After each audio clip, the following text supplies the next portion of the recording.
Hello नमस्कार मैत्रिणींनो, आज आपण करणार आहोत चटपटीत असं आवळ्याचं लोणचं।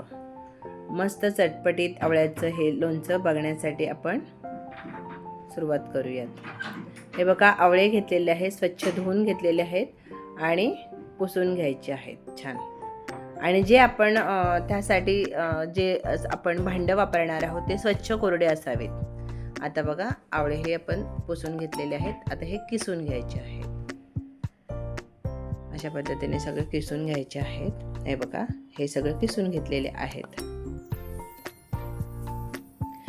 आता काय करायचं, आपण मसाले बघूया। 2 चमचे धने आहे, 1.5 चमचा बडीशेप, 1 चमचा मोहरी, 1 चमचा जिरं, काश्मीरी लाल तिखट 2 चमचे, हळद 1 चमचा आणि मेथी 1 चमचा आणि हे हिंग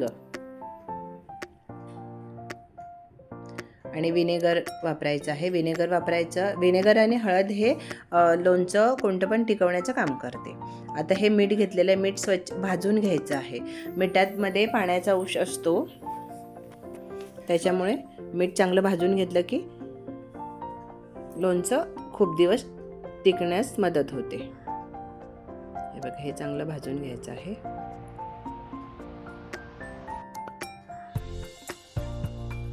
आता हे भाजून झालेलं आहे, थंड व्हायला ठेवायचं आहे। आता काय करायचं, याच्यामध्येच आपण जे धने घेतलेले आहेत ते टाकायचे, ते भाजून घेऊयात। थोडे हलवायचे आणि त्याच्यामध्येच आपण आता बडीशेप,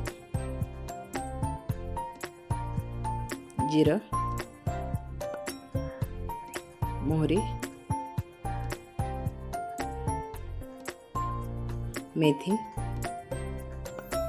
हे चांगलं भाजून घेऊयात।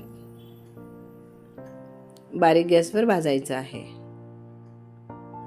हे भाजून घेतलं ना की खूप त्याचा स्मेल एक मसाल्याचा खूप छान येतो। आता हे बघा, एका पातेलं गरम करायला ठेवायचं आहे, त्याच्यामध्ये 250 ml तेल टाकायचं आहे। आपण जे रेग्युलर खातो ते टाकायचं आहे। तुम्हाला जर आवडत असेल सरसोचं तर सरसोचं टाकू शकतात, मी नॉर्मल तेल टाकलेलं आहे।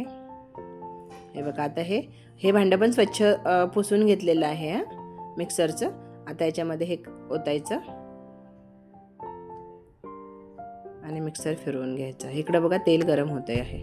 हे बघा, तेल गरम झाले, त्याच्यामध्ये हिंग टाकायचं आहे। खाली उतरवून घेतलेलं आहे पातेलं। हिंग फुलला बघा चांगला, त्याच्यामध्येच हे काश्मीरी लाल तिखट टाकायचं आहे, हळद पावडर टाकायची आहे आणि जो आपण मसाला ताजा केलेला आहे तो टाकायचा आहे याच्यामध्ये। चांगलं हलवूयात।